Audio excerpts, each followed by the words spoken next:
What's up, everyone? Welcome to episode 124 of the Noizze Podcast, part of the Noizze Podcast Network, and brought to you by noizze.co.uk. As ever, I am your host / your boy, Chris Pugh, and I'm joined by my very good friend and Mr. Cynical himself, Samuel Lewis. Big gulp of water there. I think that's the healthiest thing I've seen you do in the 9 years we've been best friends. I didn't even know water was part of your vocabulary / site / diet / consumption.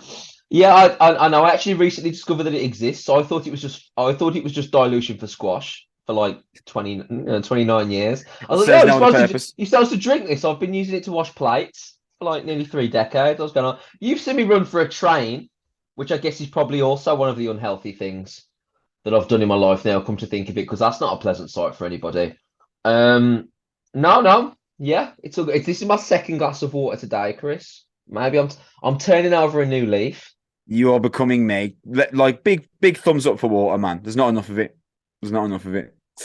That's such a guy on a podcast take. You know what's underrated is water. We need more of it. Pull your finger out, lads. Come on, You get know, more after water in you. after Get after more after water oxygen, we don't talk enough about what water does for us. in. We are a rock and roll podcast. We usually come to you at least once a fortnight with a record that we find particularly interesting. We're available on YouTube, Apple Podcasts, Spotify, wherever you get your podcasts, we will be there. The best way to support us is to like / subscribe or follow based on whatever platform you are using. Last week, we reviewed new records from both August Burns Red and Dawn Raid, so please go and check those out if you are yet to do so. And as you can see from the title of today's episode, we are discussing Bury Tomorrow's new record, The Seventh Son, which, if you are ready, Sam, we will begin doing so just now. Yes, please. Awesome. So the Seventh Son is out on the 31st of March via Music for Nations. It's Bury Tomorrow's seventh album and the follow-up to 2020's Cannibal. So I'm just going to put something out there. I wasn't really a massive fan of Cannibal. Bury Tomorrow, great band. I love Bury Tomorrow. I've seen them multiple times with you and our co-best friend Leon. Cannibal didn't really do much for me. I thought it was fine. I can't remember what you thought of Cannibal. Could you remind me, please? I enjoyed it slightly more than you in the moment, but actually Yeah. your take has proved to be a little bit more correct, because I enjoyed Choke and Cannibal and I haven't revisited the rest of the album since. So that leads on to my point here, because with Cannibal being fine, palatable, I enjoyed the listen.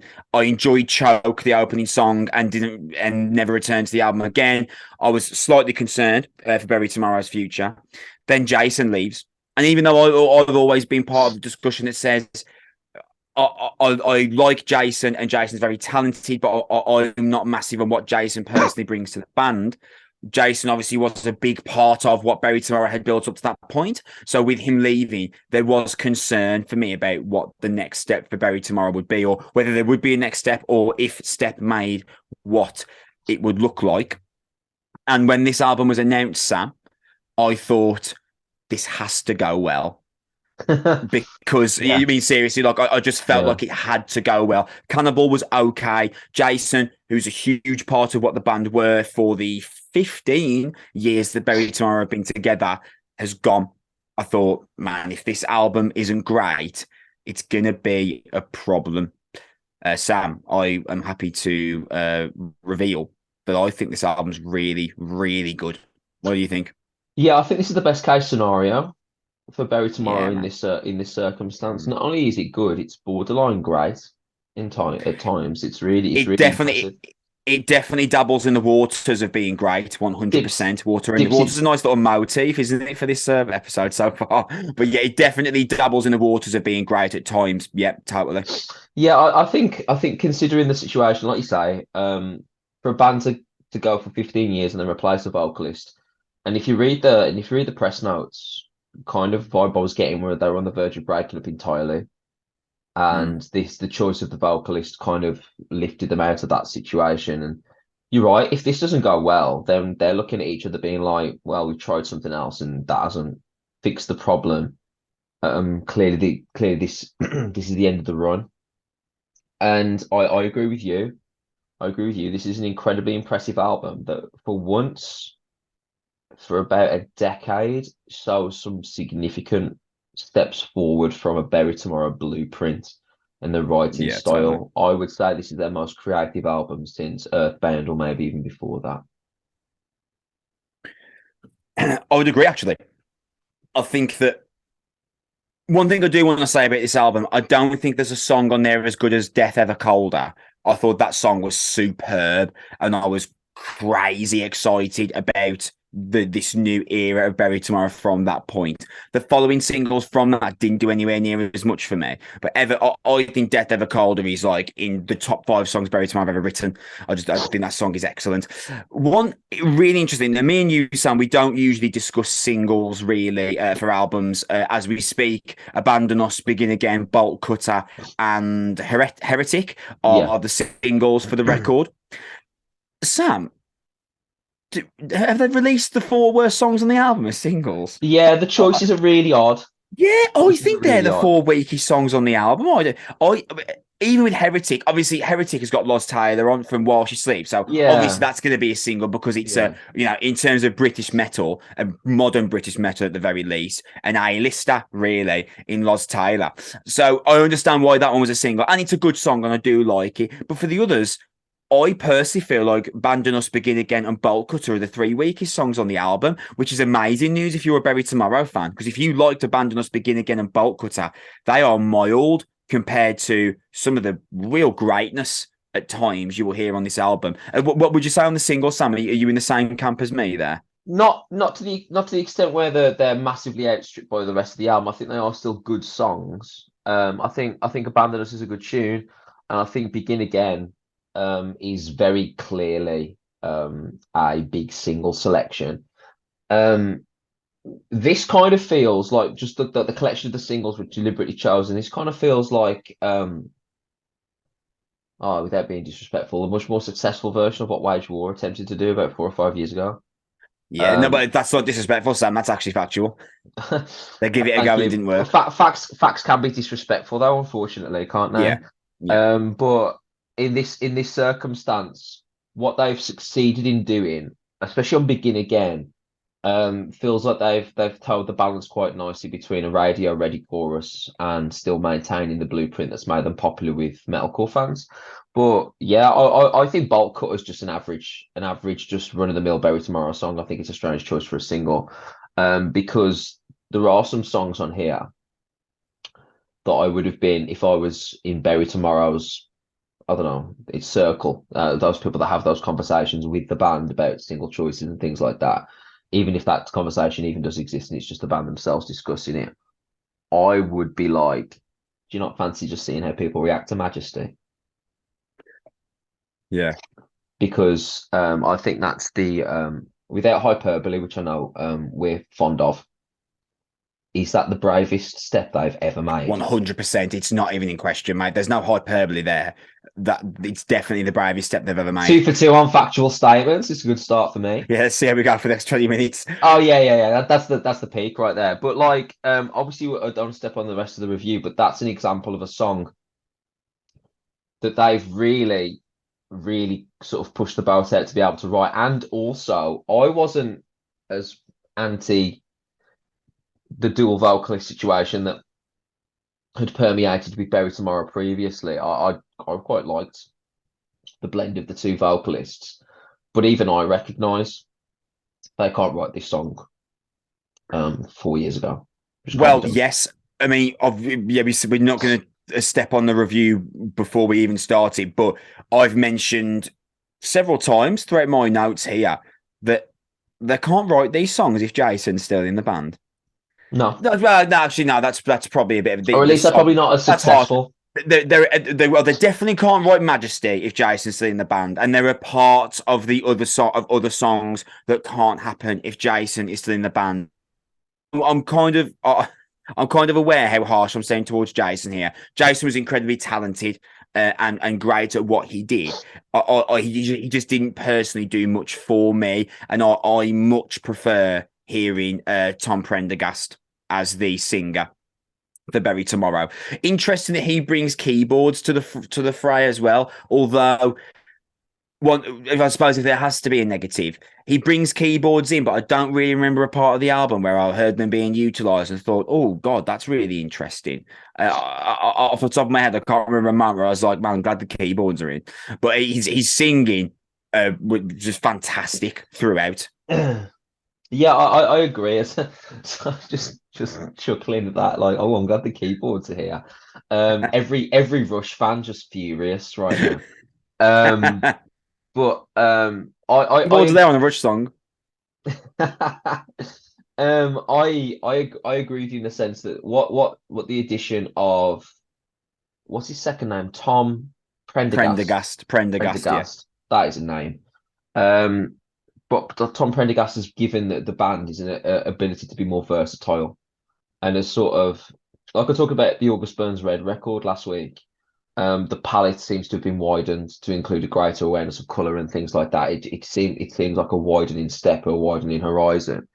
Yeah. Because there are moments here where I'm convinced that these songs just wouldn't have the same punch as with the previous vocalist, because I actually, when I first heard the transition to Tom, I was ambivalent. I thought, okay, I've heard vocalists that kind of sound like Tom, and I thought that Bury Tomorrow were actually moving in a more generic, less unique direction, in the sense that, like, I thought the Jason combination previously gave them a sort of unique vibe, but that really hasn't materialized on this full record. I actually think the addition of Tom here has given them a versatility, and the dueling vocals that are used on Care.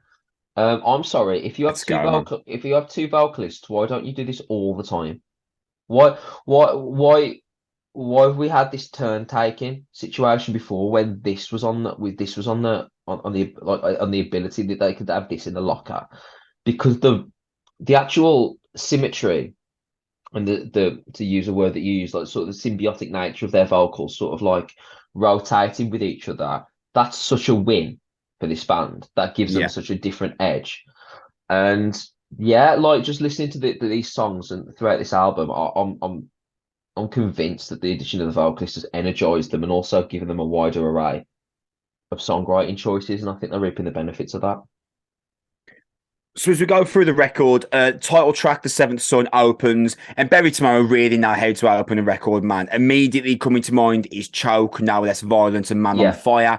Those are the three that immediately come to mind. I mentioned that I wasn't actually much of a fan of Cannibal, but Choke is a great song, and I will not dispute that. I don't think that The Seventh Son, the title track, it quite punches to the same degree, but there's still definitely a weight. Tom's singing is utilised well, I think. You put in The Seventh Son, obviously, as well as the fact of it's the name of the album, so that would make sense as well. But using this as the opener makes sense. It is very much clear how Tom is going to be utilised right from the get-go. There's a nice little glitch sound used to carry the rhythm into the chorus. You know, I love a glitch, massive Code Orange fan. Great nice solo from Kristen too. Kristen Dawson, lead guitarist, Bury Tomorrow, just puts in a performance as ever. Daniel Winter Bates, I mean, I've been a huge proponent of how tremendous Dan Winter Bates is. And there was times where I said, I don't know why Bury Tomorrow don't just do Parkway Drive. Chuck Dan Winter Bates into a vocal booth and just be Parkway Drive, because he could do it totally. He has a great album, to be fair. Yeah, he's tremendous on this. Dan Winter Bates he just sounds militarian in terms of how commanding he is vocally, as ever. Just absolutely in control, beautifully commanding. Desperate to talk to you about Forced to Divide, Sam. Yeah, let's go. Because when I started listening to Forced to Divide, because it comes after Abandon Us and Begin Again, two of the singles, which I was like, yeah, they're all right, aren't they? Well, actually, Abandon Us I do like. Abandon Us is good, but Begin Again I was somewhat mixed on. Forced to Divide, though, I mean, mate, that I don't remember the last time I felt a live scream to open. That's going to be a huge hit live. Yeah, I agree that the transition here into the thrash bit as well, just terrific. The blend into Tom's singing is beautifully executed. The chorus of this is so infectious. I listened to this song like 3 times on repeat. The first time I listened to this album, I was like, no, I don't want to listen to Bolt Cutter yet. I want to listen to Force Divide yet. I just kept going back to it. I was like, that is a brilliant song. It literally has everything a Bury Tomorrow song should. Dance sounds demonic. There's a concussion-inducing riff. There's a massive chorus. And if, like me, you think Death Ever Colder is the best Bury Tomorrow song since Last Light, you'll be delighted here. And there's even a fantastic breakdown as well. Force Divide, amazing song. Force Divide is where the album tips into greatness, into greatness category for me. Not greatness in terms of like being a classic album, but a great album. Yeah, It definitely approaches it there for me. yeah, I would agree. I would agree. So I think Force Divide's terrific. That riff at the start, the technical, fast-paced stuff that goes into that thrash metalcore stuff. It was like it's really sort of grimace-inducing. It's fantastic. And then that sort of energy, I think the album really, really sort of takes off from there. The Bulk was a decent song, but then after that, you've got the triplicate of the duplicate of Wrath and Majesty, which I think is where the album really, really shines here. Yeah. When I first heard Wrath, I was like, oh, this is gonna be a ballad, and then it's like, nah, absolutely not. We're gonna tease that and then move on to something else entirely.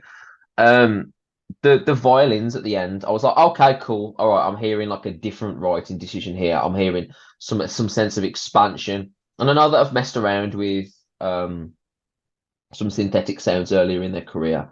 So I'm not saying that this is the first time I've heard that, but it was reassuring to hear that they were prepared to stray away from the traditional Bury Tomorrow blueprint, because they could write 12 songs that sound like Bolt Cutter if they wanted to, every 3 years. That's not a problem. But here that they're moving alongside that. And I feel like I'm pushing ahead, but I want to get your opinion on Majesty, because I actually think it's the highlight of the album. Well, can I just quickly discuss something on Wrath before we get to Majesty? Of course.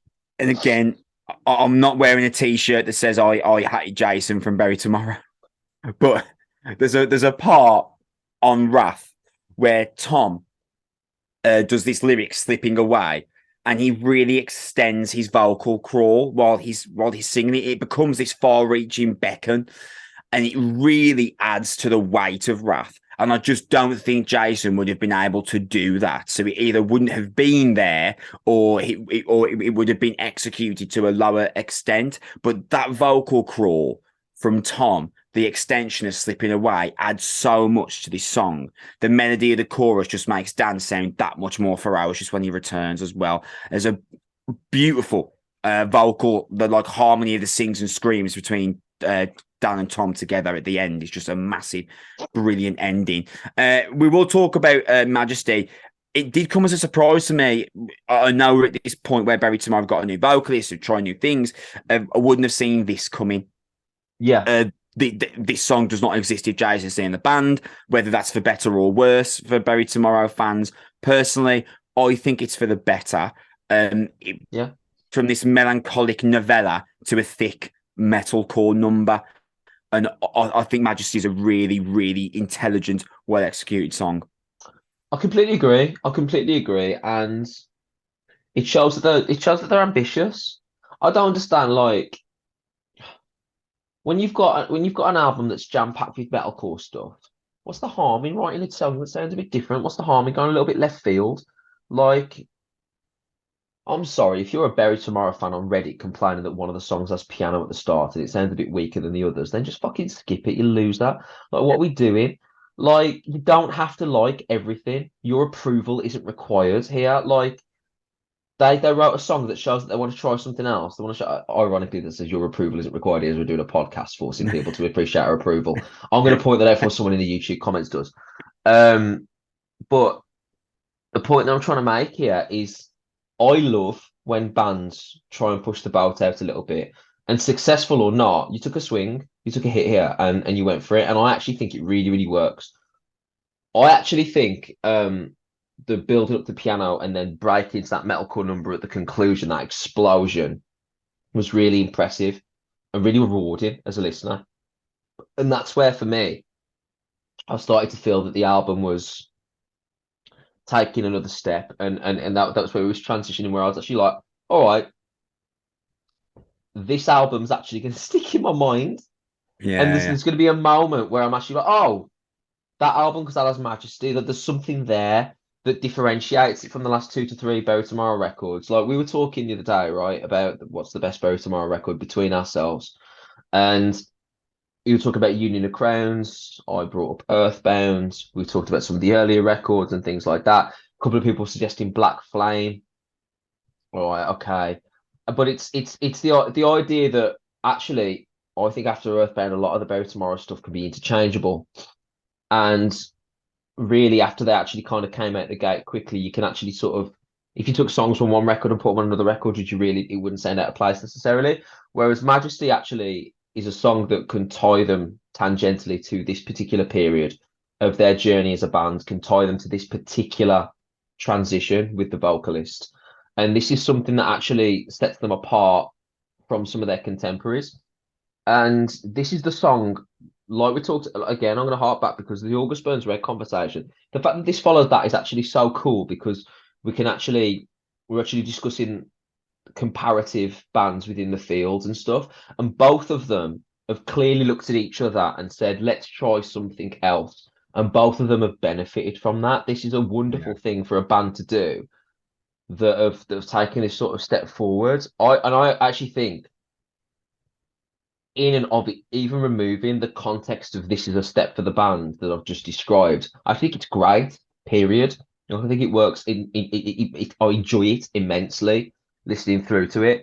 To the point, like I said with August Burns Red, with the Jesse Leach feature, Heretic is not the best tune on the album. And the fact that Lost Tyler is on it makes absolutely no difference to me. Yeah, It's inconsequential. Lost Tyler's appearance on it is the only notable thing about that particular song. yeah. The best songs on this record are the ones that they make deliberately ambitious decisions for me. And that's Majesty. And then you listen to like stuff like Recovery and Care and the opening to Carcass King, which is just beautiful. It is genuinely beautiful, really melancholic and melodic and seemingly heartfelt and stuff. And that's where this band shines because it sounds like they've made real progressions as musicians, or at least more ambitious decisions as musicians, which I think is commendable. I think as we wrap this up, Sam, the Carcass King is, I think, some foreshadowing on how the future of Barry Tomorrow's career might play out. The female singing guest here, it was an interesting moment, and there's a real focus on a new treaded ground of melody. It works great though. I really like the Carcass King's a great album closer. The song is awesome. Push and pull, the juxtaposition between Dan and Tom, like everywhere else on the album, is executed beautifully. Just a quick mention from me on Recovery. It's got this lovely little piercing riff to open. It's got an amazing chorus, probably the best chorus on the album, in my opinion, sits on Recovery. And then for Care, it's got this more kind of explosive unleash sound to the opening. They've got a dual vocal chorus, which we spoke about at the start of the review. Really works. But that dual vocal chorus is brilliant. It's got a nice sophisticated twist and bounce to it as well. And then you've got these final 40 seconds of just a blasting slap of fire and anger from Dan out of nowhere as well. There's so much strength to this album. I'm delighted for Barry Tomorrow that this album is as good as it is. Not going to talk about ranking the album with the rest of their discography. I'm learning to avoid recency bias as best as I can. But what I can say is you made a comment that this is best case scenario. I agree that this is reasonable best case scenario that we could have hoped for from Barry Tomorrow here. They're 15 years into their career. I'm legitimately excited about the next album based off of this. That's probably the best thing I can say about The Seventh Son. It's a really good album that at times is great, and I am now excited about them further embedding Tom into the band and where they can take his abilities from here. For example, could the keyboard genuinely become a larger factor on album 8? Possibly, and with the melodic turntable that is Tom and Dan fighting against each other, think of the things that could be done there with keyboards. Really exciting time for Barry Tomorrow fans, and I really wasn't sure I was going to be using that phrase when reviewing this album. This is a big win, man. Big W. I completely agree. It's worth underlining the importance that this was for them. and that they've managed to succeed in this moment when perhaps the pressure was at its highest. And you would also assume that with a touring cycle under their belts, the second trip back to the studio has a chance to be more fruitful as Yeah. they get more comfortable with each other as songwriters and all that type of stuff, and the chemistry and that type of thing. So there's a chance, like you say, that the next release could actually really showcase the true potential that this perhaps is hinting at a little bit. But generally speaking, you're absolutely right. This is a really, really good Bury Tomorrow album. I think avoiding the rankings is fair, but you can at least say that it's comparable to the best music of Bury Tomorrow's career. Yeah, that's fair. Yeah, I would agree with that. Without arguing over like semantics. It's if you're creating a top 3 to 5 list, then this probably has to be somewhere in there. But overall, it was absolutely and utterly vital that Bury Tomorrow got this right, and they absolutely have. Otherwise, appropriately, the concept of a tomorrow for Bury Tomorrow would have been entirely collapsed, really, if this didn't go well. So this is a massive win for them, and by extension, probably metalcore that appears to be going through a little bit of a renaissance, which is fantastic. Remember when we said a couple of years ago that it's like, is there any point in reviewing new metalcore albums anymore? Because we keep saying we keep doing the same podcast. Yeah. Let's branch we out. literally had that conversation with each other. Yeah. Yeah. On here, I think, because it got to a point where it was like, well, did you listen to the last metalcore record we reviewed? Yeah, just imagine that with the names of the titles changed. It's like Mad Libs, just gap fill. But the fact is now is that the stagnation appears to be lifting in some of the more talented metal bands, and the transitions are incredibly positive, and bands appear to be progressing and making bolder decisions. August Burns Red last time, and now Bury Tomorrow here. It's a good time. It's a good time to be a metalcore fan, especially for a good young British metal band like Bury Tomorrow as well. It's good. It's good for everyone. That's where we're going to leave episode 124 of the Noizze podcast. Thank you so much for listening. Please like, follow, /subscribe, depending on whichever service you are using. You can follow us on Twitter at Noizze Podcast, or the general Noizze handle at Noizze UK. Me and Sam are going to be back at some point in the next 2 weeks, although off the top of my head, I can't remember the release schedule. I'll pick some record that I think we'll find interesting, and we will be talking about that. So thank you very much for listening. Remember, like, /follow, /subscribe to help support us. That would be amazing. We're going to be back in 2 weeks' time at the very least. Thank you for listening. We love you. Bye.